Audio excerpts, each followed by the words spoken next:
শামশেরনগর বিএসএফকে বলছি, শামশেরনগর এলাকাবাসীকে বলছি, আপনারা জোরপূর্বক অবৈধ নাগরিক বাংলাদেশে প্রবেশ করাতে পারবেন না।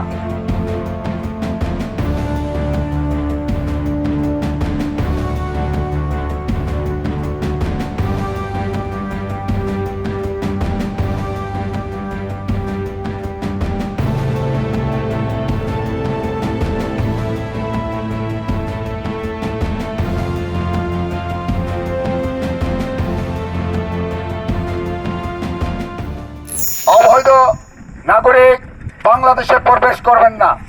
এবং শামশেরনগর বিএসএফকে বলছি, শামশেরনগর এলাকাবাসীকে বলছি, আপনারা জোরপূর্বক অবৈধ নাগরিক বাংলাদেশে প্রবেশ করাতে পারবেন না।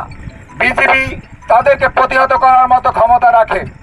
ন্যায়ভাবে আইসিপি দিয়ে রাষ্ট্রীয় পর্যায়ে আপনারা তাদেরকে দিতে পারেন, যদি যথাযথ তার এভিডেন্স থাকে, সত্যতা প্রমাণ হয় সে এই দেশের নাগরিক। তাছাড়া আপনাদের দেশের নাগরিক আমাদের দেশে অ্যালাউ করব না।